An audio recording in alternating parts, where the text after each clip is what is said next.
Le présent est un cadeau. Bonjour et bienvenue sur cette nouvelle vidéo spontanée. Alors aujourd'hui, j'avais envie de vous parler du présent. Le présent en anglais, present, ça veut dire un cadeau. Oui, le présent est un cadeau. Le présent est un cadeau et quand je me suis mise à regarder l'étymologie du mot présent, j'ai regardé qui voulait dire...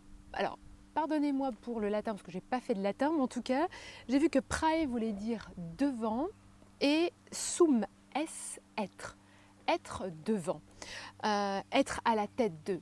Et finalement, c'est souvent notre mental qui est sur le devant de la scène et qui, lui, veut toujours avoir raison. Et quand on commence à devenir présent, eh bien, on se rend compte que c'est l'ego qui se nourrit de ce passé et de ce présent. Il se met finalement à se débattre lorsque l'on veut devenir présent. Il veut avoir raison, comme je viens de vous le dire. Quand on fait ces bonds comme ça dans le temps, que ce soit dans le futur, eh bien, on ressent des sentiments comme du malaise, de l'anxiété, des tensions, du stress. Également, ça fait ressurgir tout un tas de peurs.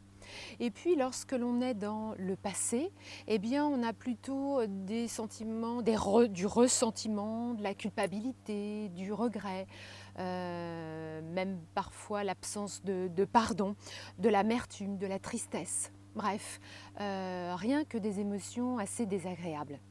Alors finalement, pourquoi vivre dans le présent ? Vivre dans le présent, ça permet de redevenir maître. Maître et de pouvoir récupérer la maîtrise de soi, complètement de soi. Imaginez un petit peu comme si vous observiez au loin le ciel et que vous voyez des nuages gris et finalement, pour faire le parallèle avec l'ego, le mental, imaginez que vous ouvriez tout de suite votre parapluie avant de savoir comment va se comporter le ciel. Qu'est-ce que vous faites ? Vous ouvrez tout de suite votre parapluie ou alors vous profitez de l'instant présent, vous profitez du soleil et puis vous verrez bien s'il y a la pluie qui arrive et vous agirez en conséquence. Finalement, c'est un peu l'analogie de ce qu'est de se projeter tout le temps, soit dans le passé, soit dans le présent, soit dans le futur, pardonnez-moi, et de ne pas vivre dans ce moment présent. Eh bien moi maintenant j'avais envie de vous donner 3 astuces que j'utilise quotidiennement pour rester le plus possible dans ce moment présent et c'est peut-être là le plus grand défi de notre jour, de notre vie, c'est de faire taire ce mental. Comment je m'y prends chaque jour pour faire taire ce mental ?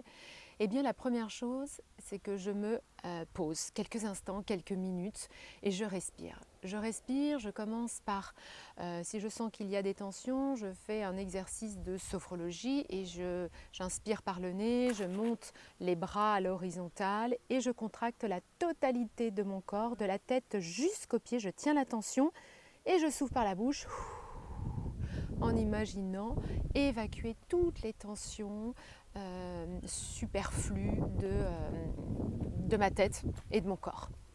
Et puis après, je pose quelques instants une respiration beaucoup plus consciente au niveau de mon abdomen et je peux même ressentir l'air frais qui rentre au bord de mes narines et l'air un peu plus tiède qui en ressort. Et je reste comme ça peut-être 7 respirations complètes pour déjà me rendre compte que mon mental se calme et s'apaise spontanément. Deuxième astuce que je peux vous proposer également, c'est au quotidien d'être présent dans vos gestes. Lorsque par exemple je fais la vaisselle, eh bien, je sens l'eau qui coule sur mes mains. Quand je passe l'aspirateur, eh bien, je ne fais que passer l'aspirateur et je ne me mets pas à penser à autre chose. C'est d'être présent sur chaque acte de notre vie et également ressentir toutes les sensations corporelles, les muscles, etc., qui nous permettent justement de revenir à soi, dans le corps. Peut-être troisième astuce, qui est une astuce assez intéressante, posez-vous quelques instants, fermez les yeux et posez-vous cette question. Quelle est l'origine de ma prochaine pensée? Quelle est l'origine de ma prochaine pensée? Eh bien, ces 3 astuces-là me permettent chaque jour d'être plus dans la maîtrise de soi et d'arrêter de faire des bonds, je dirais, dans le temps, aussi bien dans le passé que dans le futur, qui finalement ne me créent que de la souffrance, et de revenir ici, dans ce moment présent. Alors, à vous d'en faire l'expérience et puis dites-moi en commentaire comment vous avez vécu ces moments-là. À très bientôt pour une prochaine vidéo spontanée et inspirée.